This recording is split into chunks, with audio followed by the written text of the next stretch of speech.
Good evening, everyone. We're going to get started. Welcome to the Armenian Studies Program lecture series. As you see, every time that we have a lecture presentation, we always talk about our upcoming. So I want to talk to you a little bit about what's coming up. Next Friday night, which is 1 week from today, in our same venue, Dr. Simon Mahakian will be giving the third in his three-part series lectures regarding this one, The Future of the Past, Pathways for Saving Armenian Vestiges in Turkey. You recall that 2 weeks ago he was scheduled to come, but because of a family emergency, he wasn't able to come. We did it by Zoom, but he will be in person next week. And he's giving a really fascinating view of the Armenian cultural monuments in Turkey from the past to the present and now in the future. So this kind of will be the final lecture that he'll be giving. And then on Thursday, November the 14th, it'll come up again in just a moment. Freie is joining us from Montreal, Canada. And he is the photojournalist and photographer who has been throughout all of Armenia and has really photographed so many different places. But he has pushed a new book on Artsakh, a very beautiful book. And he will be speaking, not about Artsakh, about khachkars. Sorry. He's going to be speaking about khachkars as emblems of Armenian identity. And it's about his new book on khachkars, but he does have a book on Artsakh, which we'll also have available. And those books will be on sale. And we're having a nice reception before. So join us between 6 and 7. We're going to have some food outside. And we're going to have the Andrew Hagopian Trio playing Armenian music. So tell your friends and family to come out and join us between 6 and 7 for the reception. And then we'll also have the Armenian music, followed by this wonderful lecture on Armenian khachkars. And the lecture is going to be co-sponsored by the AGBU Greater Fresno chapter here locally. And so they're helping to sponsor it. And that will be our final presentation in our fall lecture series. So just a little bit about our semester. We're about in the 10th week of courses. We're just starting November, right? November the 1st. It's hard to believe. But exactly 3 weeks. We have 3 weeks of classes. And then we have 1 week of vacation for Thanksgiving. When we return, we just have 1 week of classes, and then a Monday through Wednesday of classes. That's the last week of classes. And then the next week is final exams. So we'll be done around December 15th, but it's going to be very quick as we're looking at it. So the November 14th lecture will be our final lecture as well. So we want to invite all of you to join us for that. Okay. So tonight we're going to have a special lecture by Dr. İlkay Yilmaz. She is teaching and doing research actually at the German Research Foundation, Department of Modern History at what's called Freie Universität in Berlin. And she's been doing a nationwide tour speaking about a new book. And we have these flyers available. And on the back side, there's a special offer. So if you get your phone, you can use the QR code to get a special discount. And tonight she's going to be speaking about her book. And the name of the book is Ottoman Passports, Security and Geographic Mobility, 1876 to 1908. And the book was published by Syracuse University Press. So she's going to have the book tonight. And if you're interested in purchasing it afterwards during our coffee and cookie period, you can come out and join us, and she'll tell you more information about it. As I said, she's been doing a nationwide tour. She started at the University of Michigan in Ann Arbor. Then she traveled to Stanford, also the University of California at Berkeley. And tonight she's here in Fresno. And then tomorrow or Sunday she's going to be leaving for Los Angeles to give a talk at UCLA, which will be the final leg of her very long journey throughout California, the United States. But she's enjoying the weather because I guess it's already winter time in Berlin.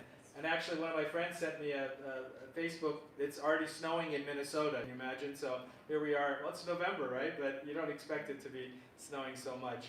Dr. Yilmaz, her articles have appeared in many journals, such as the Journal of Historical Sociology, Middle Eastern Studies, the Journal of Ottoman and Turkish Studies, and also in the Photo Researcher Journal of European Society for History and Photography. So her interest focuses on this question of the passports, and she'll of course talk about it, the history of passports, and how those formed part of the late Ottoman Empire. I'm not going to say anything more because she'll say it more clearly. But we want to welcome our guests tonight, Dr. İlkay Yilmaz. Dr. Yilmaz.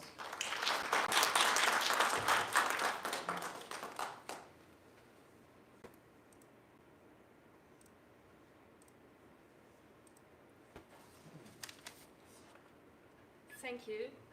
It's a pleasure to be here to talk about my book. Thank you for your invitation. My book, Ottoman Passports, Security and Geographic Mobility. Yeah, just speak right into the microphone. Doesn't work. Maybe it's not on. Let's see. Yes. Okay, yeah. So, in this book, I'd like to analyze how the Ottomans in the late 19th century, early 20th century, how they tried to control the geographical mobility, how they benefited from anti-anarchism, which was widespread in Europe, and how they tried to construct their structural power and how they created structural violence for some certain groups in the society. And how did they manage to do it through an administrative network, like through using their administration and so on. And at the end, how they criminalized the Armenians, Bulgarians, seasonal workers, and political activists. So, nearly 115 years ago, a 33-year-old Armenian woman named Margaret and her 12-year-old daughter, Aznif, from the town of Çardak, Karahisarki in Sivas, today's Sivas, were given permission to leave for North America on the condition of no return to the Ottoman Empire. Their internal passports, which were required for travel within the empire and could also be used as identity documents in practice, were confiscated, and their international passports were inscribed with the sentence, quote, "No return to the Ottoman Empire henceforth," end quote. They were registered for immigration to America, which also meant the deprivation of their citizenship according to a decree aimed at Armenians. Their photographs were filed at the local police station and circulated to the Ministry of Interior and Ministry of Foreign Affairs. The main reason for those bureaucratic regulations was that the Ottoman government suspected every Armenian who migrated to US, to North America, as potential revolutionary, a conspirator against the Ottoman Empire. At the same time that the Ottoman government deprived Armenians who migrated to North America after 1896 of their citizenship rights, Armenians with US passports were not allowed to re-enter to Ottoman Empire. And Margaret and I were also the target of those regulations. Unlikely though it seems, Margaret and Aznif's file was closely related to another event that shook another empire, the assassination of Empress Elizabeth of Austria-Hungary on September 10, 1898. The assassination of Sisi was part of the wave of assassination attempts against the members of dynasty, high-ranking bureaucrats and bourgeois starting from Russia, Italy, Hungary, Spain, France, Iran, Belgium, and even branching out the US, became a phenomenon during the year. The anarchist thinkers proposed the concept of propaganda by deed and the use of terror techniques as propaganda. I'm using terror techniques because back then the anarchists, they were using this concept, but not the states, so it was a bit different back then. And yeah, propaganda by deed is predicated on the idea that masses may only be stirred up and awareness can be raised through practicing propaganda by deed, as the impact of mass meetings, daily newspapers, declarations are limited in as much as manipulated by bourgeoisie. The ignored and looked upon demands and motions of the lower class and the political oppression constitute legitimate base of those acts of violence back then. In the wake of the assassination by the Italian anarchist Luigi Luciani, the Italian government hosted the International Conference of Rome for the social defense against anarchists. And this conference was one of the first inter-imperial collaborations that led to the founding of today's Interpol. The conference was discussed how to define anarchists and anarchist acts, as well as contemporary methods of policing, surveillance, and extradition. Passport technologies and practices were important for knowledge exchange and controlling mobility. And these were actually, they had special sessions for these kind of practices and information exchange between the empires. So they were, on the one hand, they were discussing how to understand and quote the anarchists, so which techniques that will be used for their definition, and also they were discussing about filing technologies, like how to file those people, what kind of knowledge or what kind of information was needed to put on the files, and how would they circulate those files, not only inside those countries like Prussia or Austria-Hungary or Ottoman Empire, but how to circulate those files between the empires in this inter-imperial network. And the Ottoman Empire was part of this collaboration, and it was one of the first states to actively use the new technologies of filing, registering, and circulating intelligence, which all involved the use of photographs even before the conference. So the book reconsiders the history of two political issues, namely the Armenian and the Macedonian questions, and investigates how the Ottoman government tried to improve the capacity of state to create knowledge of the Ottoman population and to implement political decisions throughout its administrative infrastructure. I analyzed two problems together and allowing me to draw on both the history of mobility restrictions and state control, and these included regulations on passports, internal travel permit systems within the context of fast expanding Ottoman post-state. So this book provides a global institutional history of mobility restrictions and state documentation, analyzing travel regulations and other security practices within the context of a tumultuous late Ottoman political climate. It explores the Ottoman government's mobility restrictions as part of the government's attempt to collaborate with joint European security efforts to form an inter-imperial criminal justice network against anarchism. In that conference in Rome, and in a later conference in St. Petersburg in 1904, significant issues that were raised include keeping records, setting up institutions for surveillance of suspected individuals, as well as the use of passports and permits. The Ottoman Empire was one of the participant governments in these conferences, which were the first international attempts to create an international police cooperation, and the new constellations of Ottoman passport practices were part of the everyday politics of security and can only be examined by placing them in the political context of the empire. And those political problems, according to the Ottoman elites, the Armenian and Macedonian questions, they were both took place mostly in the frontier regions of the empire, and also they were trying to label those questions using the discourse of anti-anarchism. So this book explores how mobility restrictions became critical to targeting groups, including those that I told you before, Armenians, Bulgarians, seasonal foreign workers, and revolutionaries. The aim of the book is threefold. First, it investigates the international and internal security aspects of the Armenian and Macedonian questions in the late Ottoman period. It analyzes how these two important political topics became issues of security for the Ottoman elite. In doing so, this book discusses the different political demands, not only from the political elites in Bulgarian and Armenian communities, but also from revolutionaries, as internal dimensions in the Ottoman domestic political sphere. It further examines how international political conflicts affected the Ottoman government's approach to those policies or political issues. Macedonia and Eastern Anatolia were marked by interstate competition, massacres, paramilitary violence, as well as extra-legal state violence.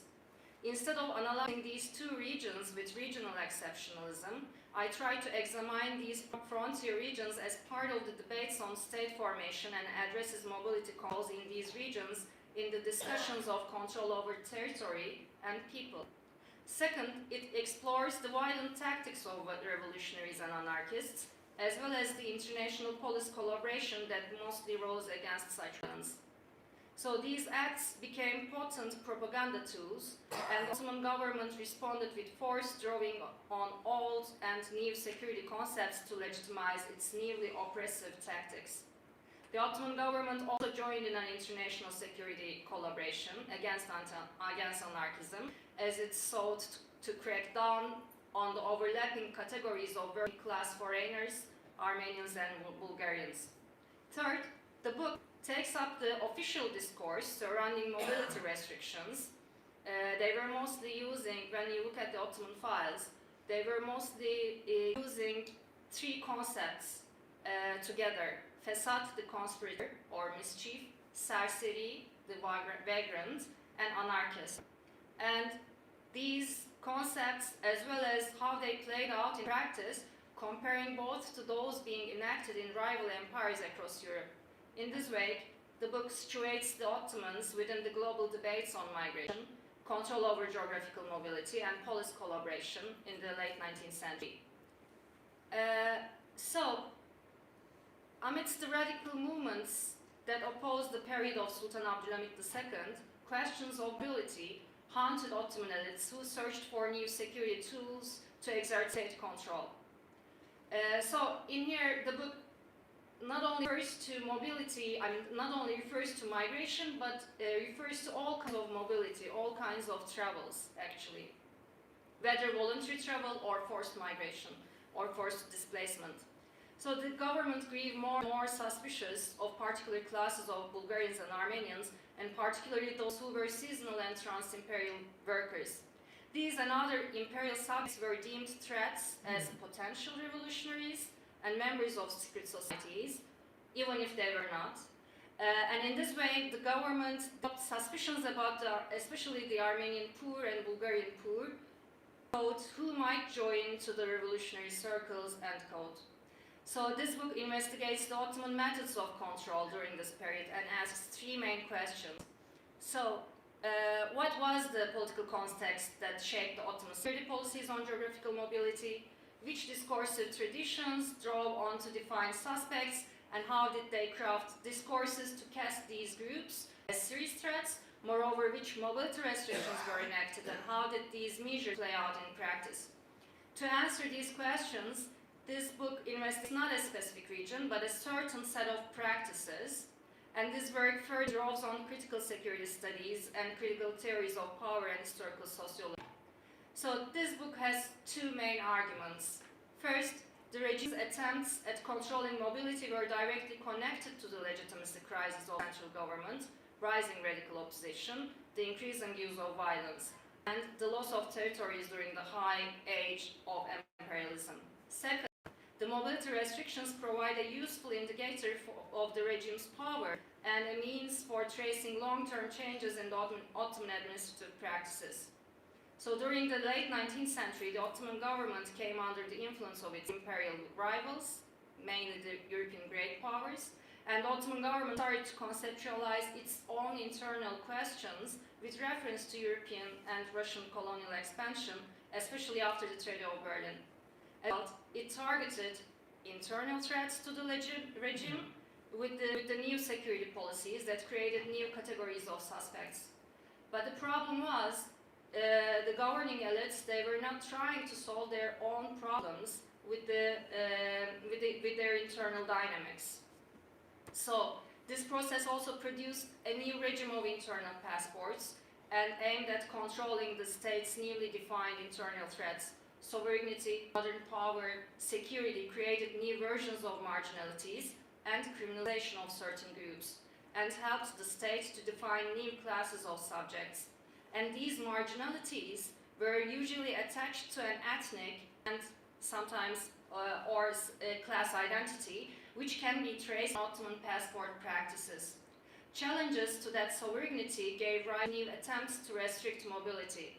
By building these concepts, this book claims that the intersections of sovereignty, modern power, and security can be discussed via passport policies during the Hamidian era. So the passport regulation, the internal passport regulation, provides us with important insights into the ways the state positions itself in relation with the Ottoman society and how the state perceives the foreigners who enter to the Ottoman Empire. So passport controls were mainly registered in police documents in the Ottoman archives when exercised on persons who were identified as threat elements. Most of the arrival documents deal with internal passport controls, mainly on the seasonal workers' arrivals and departures from Istanbul. Nonetheless, in the Hamidin era, precisely the Armenian seasonal workers, mostly porters, coachmen, construction workers, firefighters, were regarded as potential vagrants or conspirators or anarchists because of a possible political mobilization of the Armenians. In the Hamidin era, the fear of political mobilization of lower classes by the means of nationalisms was attached with the fear of violent acts. This conjuncture is evident in relevance to internal passport checks to control the traffic of Istanbul, which was practiced as a preventive mechanism against the political actions. So, using those documents allowed me to connect those histories and open the discussion that argues the relation between security definitions, mechanisms that paved the way to control geographical mobility and their effects on how the Ottoman government defined certain subjects. So one of the most important issue was who could take a passport. And it was a huge issue for the Ottoman governing elites, and it was even, those regulations, the internal or international passport regulations, they were not enough for the government to define those people. And especially for the Armenians, they were producing exceptions nearly every year. And it was really visible in those files.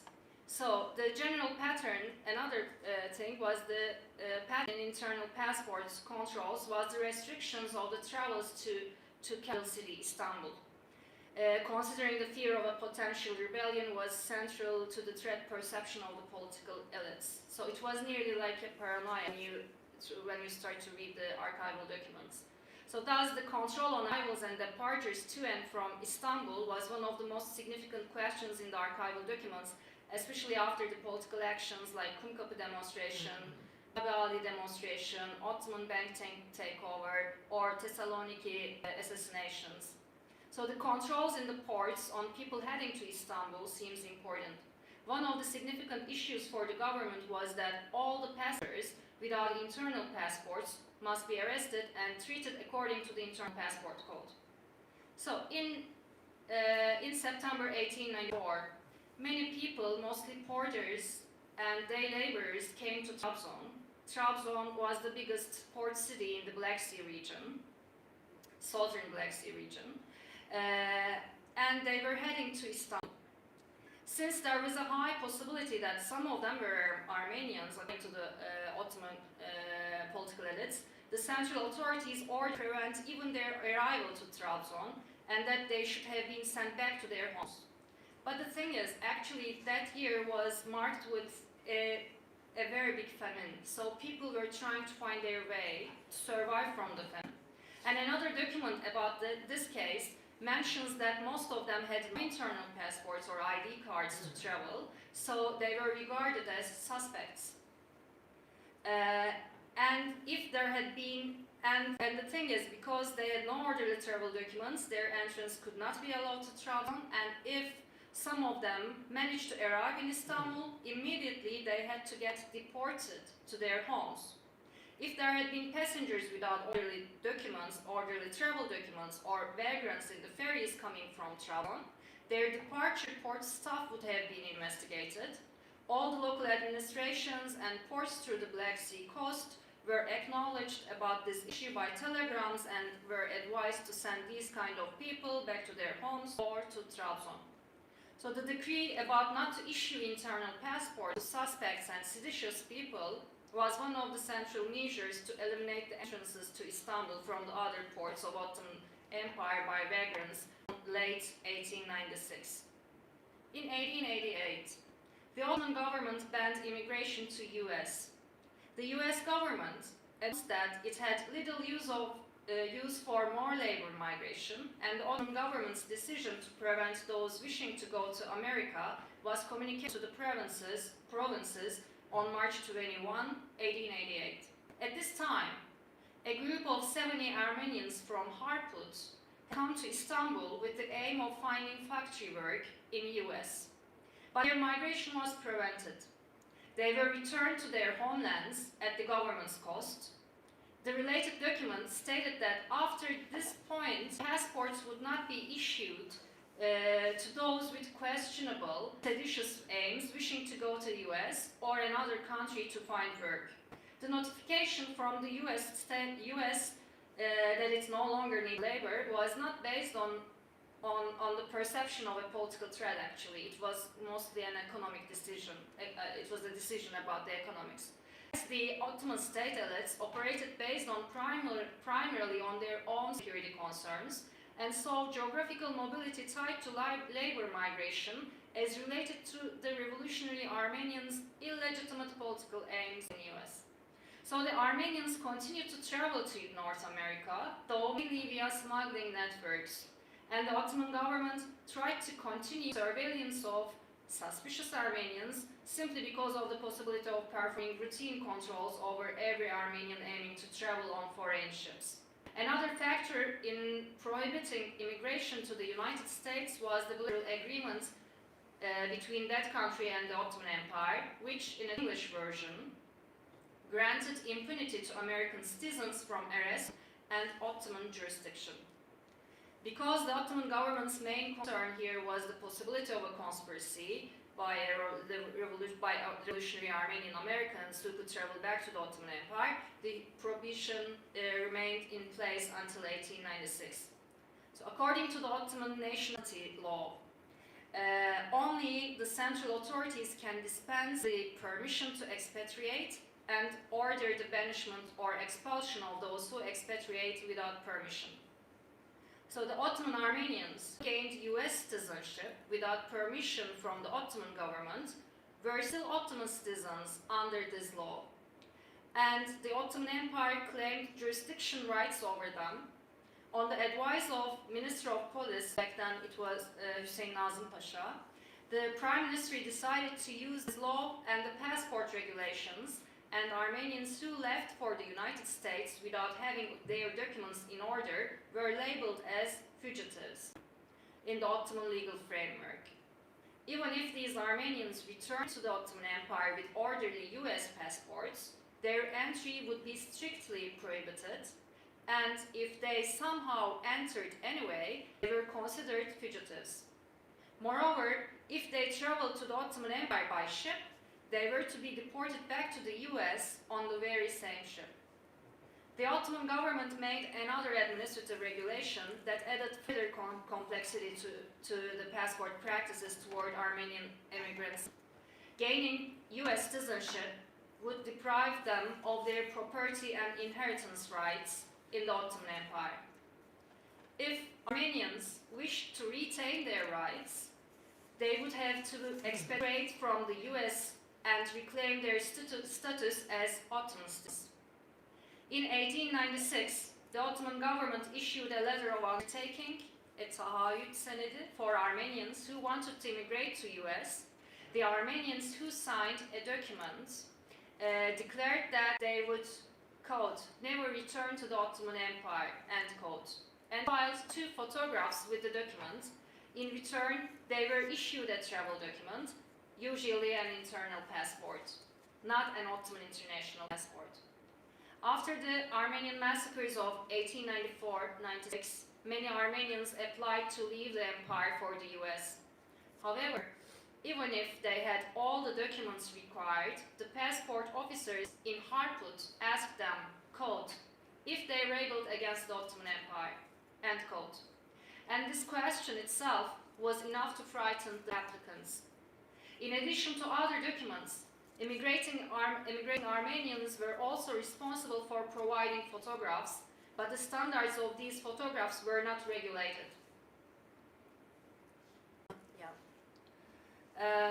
They were not regulated. So most of them, and considering the fact that it was really difficult to have photographs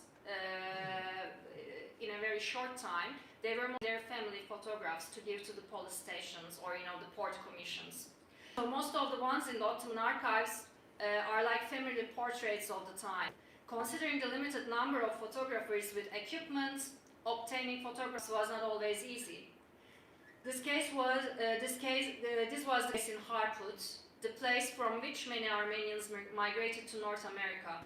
According to the British consul there, the only photographer in Harput had no glasses and could not take photographs.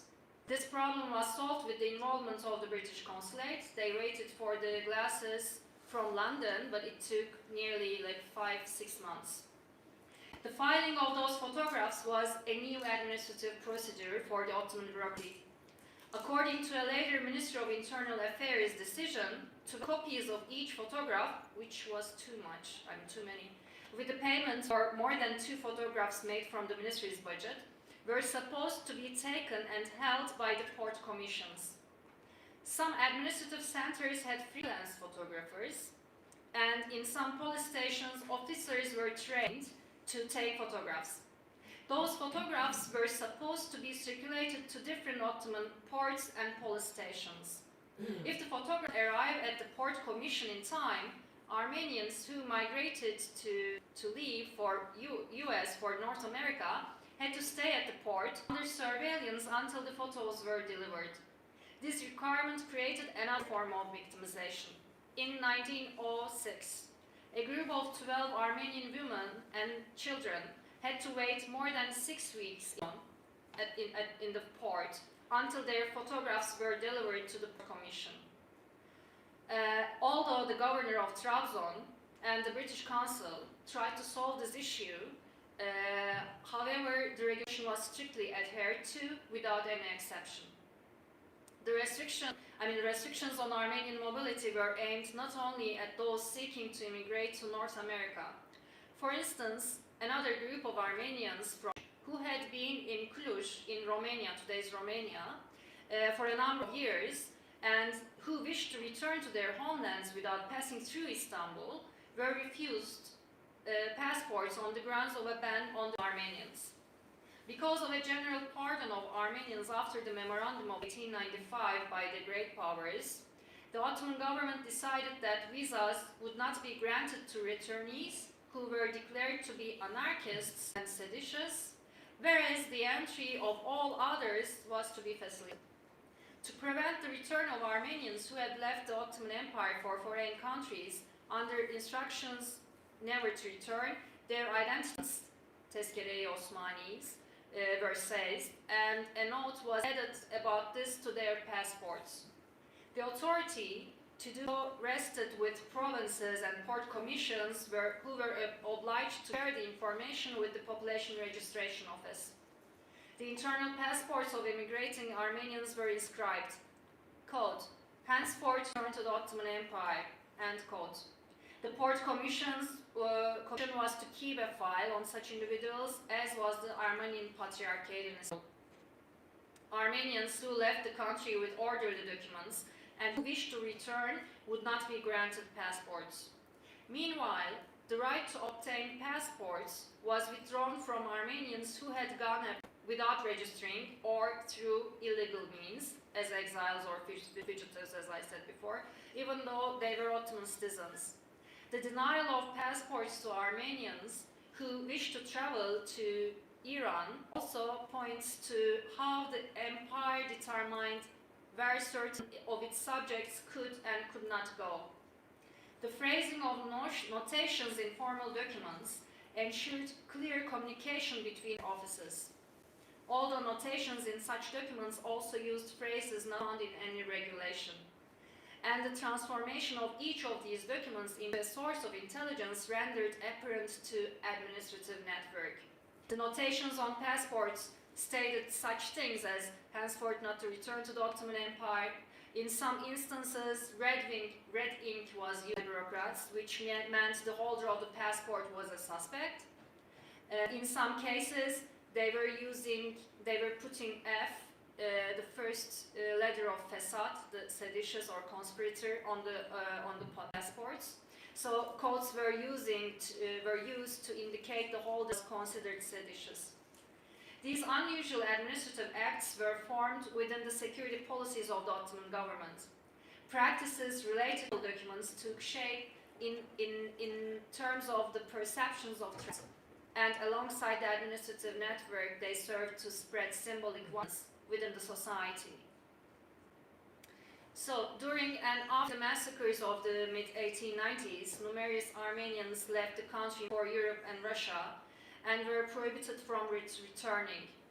With Ottoman government's resistance to the reform program under the Armenian reform program under the Berlin Treaty, France, Russia, and Great Britain sent the Memorandum of 1895 to the Ottoman government concerning the Armenian community in the eastern provinces.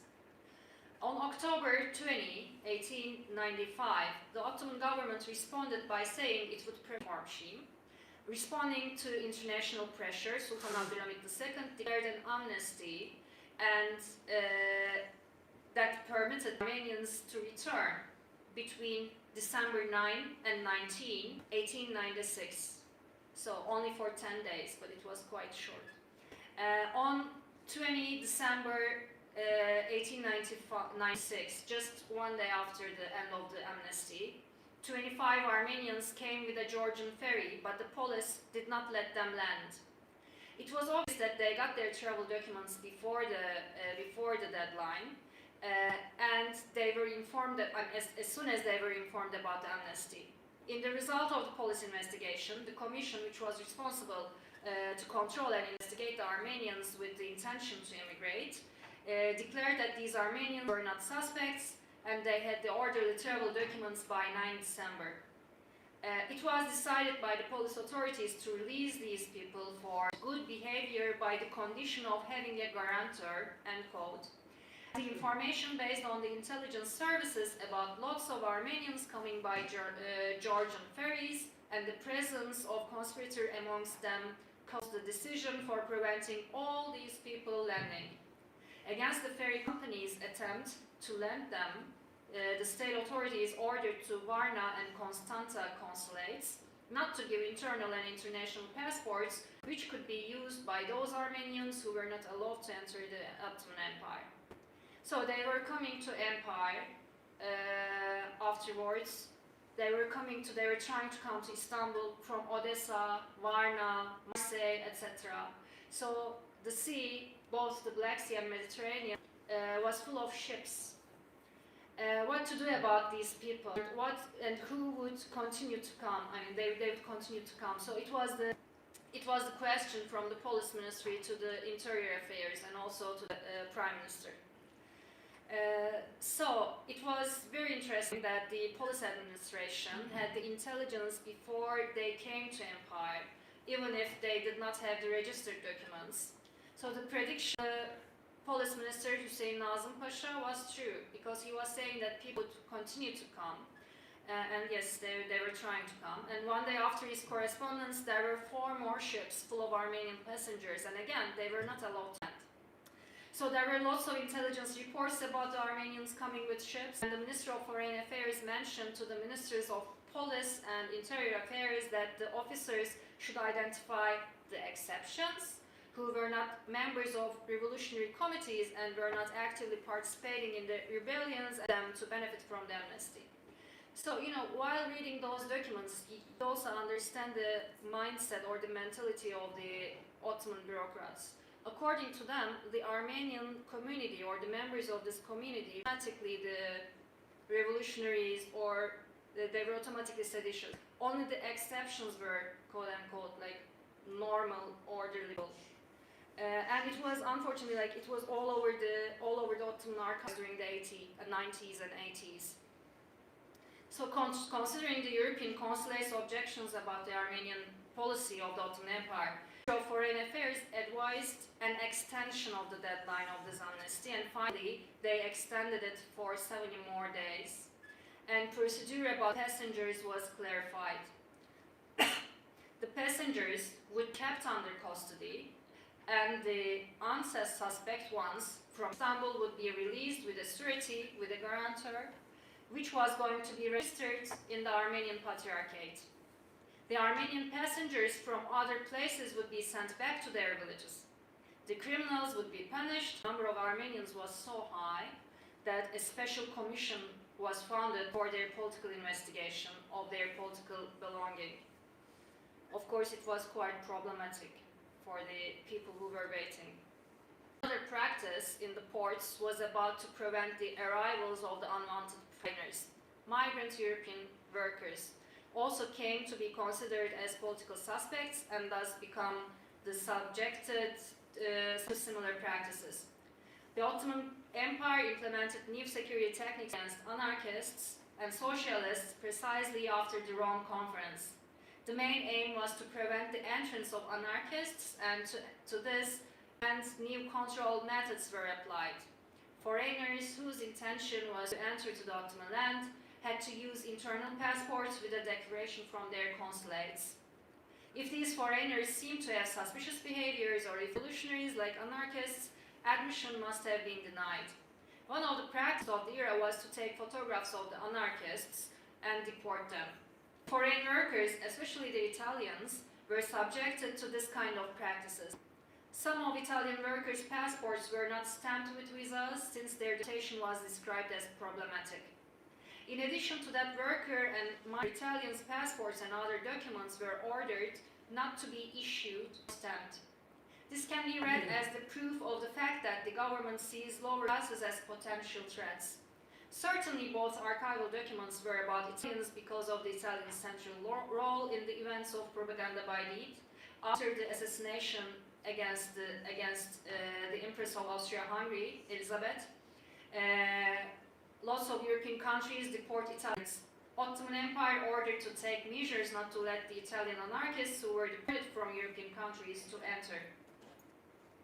Events like assassination attempt of the Italian king Umberto I by Bresci, and then the king of Belgium Leopold II by Rubino, caused the security policy against Italians to become permanent. In a similar case, the foreigners were deported and their photographs were taken after it's understood that they were Italian anarchists. Moreover, no visa issued to idle Italians before the police investigation is completed in order to prevent them from threatening peace and public order. Similarly, the Italian workers in Romania who were going to work in the Rayak-Hama railway construction in Beirut could not receive their passports before the investigation is closed. All these cases were directly caused by the assassination attempt to Belgian King Leopold II. Exactly the same pattern can be found in order to prevent the entrance of vagrant Italians in Ottoman lands 2 days after the assassination of French President Sadi Carnot. Not only the Italians were affected by the anti-anarchist orders, the continuity of propaganda by deed in Europe gives rise to these kind of orders, the identification of individual identity of anarchists using the intelligence of Russian, German, Austrian embassies has to be considered in this frame. So the Ottoman government applied with this pattern to repress the nationalists and revolutionary movements in the Balkans, which were also using propaganda by deed. So, by drawing on the correspondence between the ranks of imperial and local bureaucracy, this book provides an account of the legal and administrative structure, regulations and practices. Likewise, the Ottomans created a narrative that connected these Ottoman security policies to the contemporary international police collaboration via anti-anarchism. In addition to internal political decisions, this book also offers a look into understanding of how Ottoman security perceptions and travel regulations were directly linked to transnational security regimes, which can be analyzed through cross-border security policies, practices, discourse norms. The dynamic relation between security and sovereignty paves the way to discuss the security institutions, norms, techniques, and practices with a reference to state formation. A critical reading of this dynamic relation highlights the normalization of security practices and the normalization of suppression of internal threats. This book argues that to intensify the surveillance as part of criminal policing, the Ottoman government also started to employ modern scientific methods of identification and further conducted investigations on suspect foreigners and Ottoman groups. However, instead of only using brand new techniques, the Ottoman Empire used these surveillance technologies with old administrative and social control mechanisms, which had evolved throughout the centuries. My research on Ottoman passport practices reveals a state network of administrative offices. It's another photograph, yeah.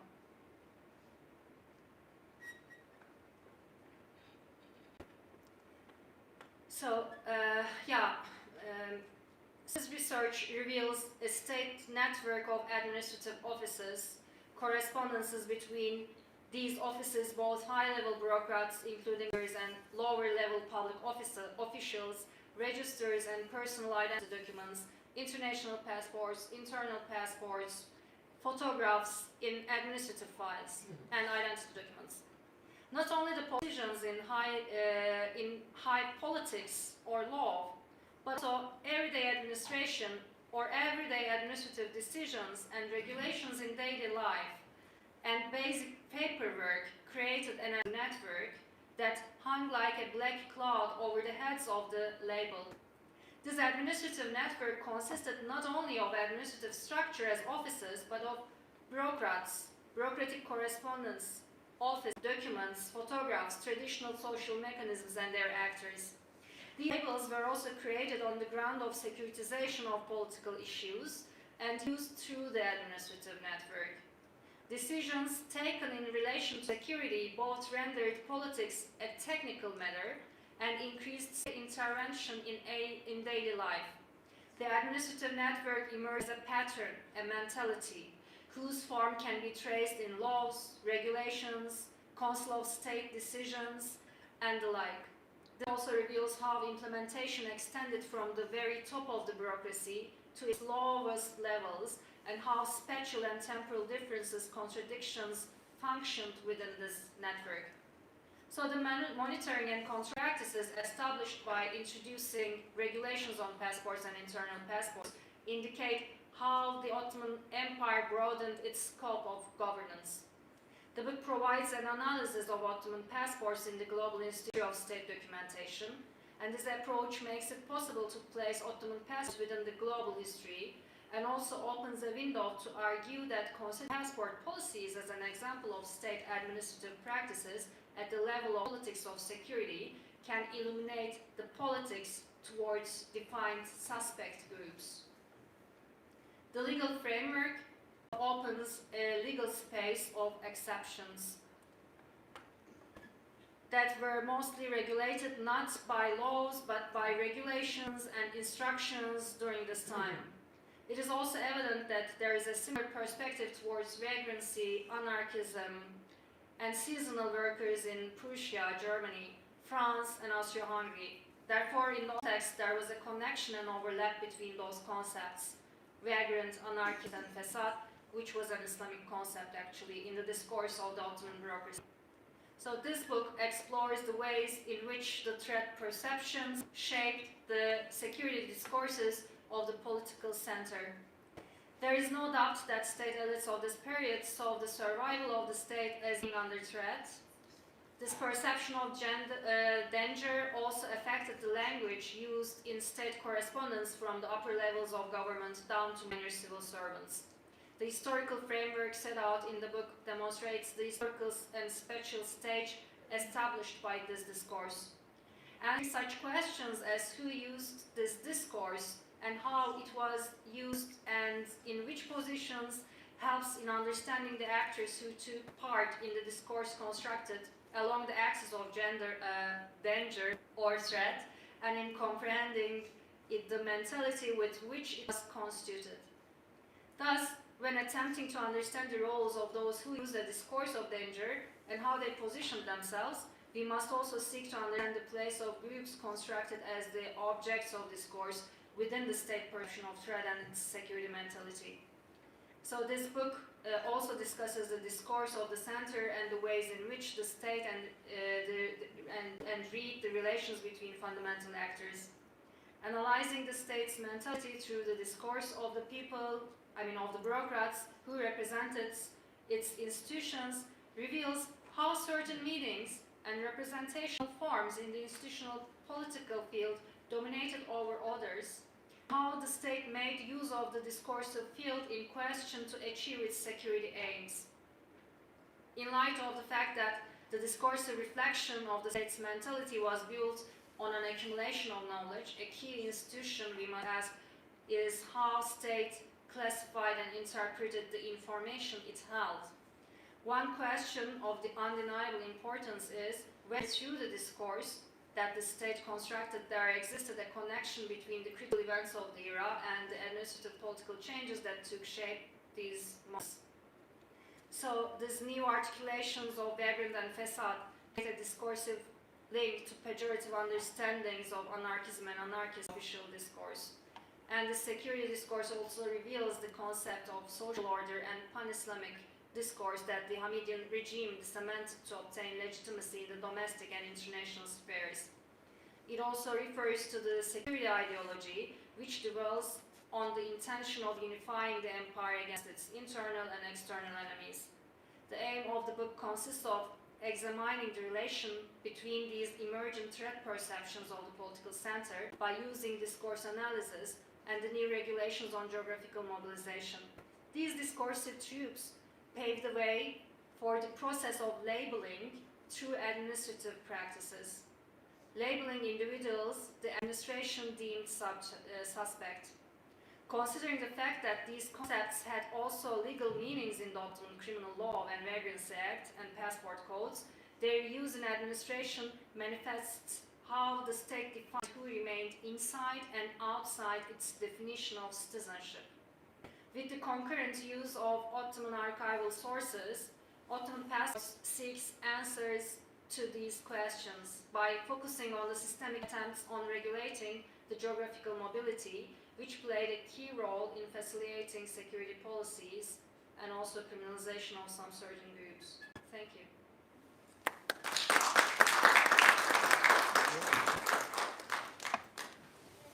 Thank you very much. We are now open for questions. So you can see a hand over there already. Very interesting lecture. Now I can understand the background of the paranoia of the Polish society, which I explained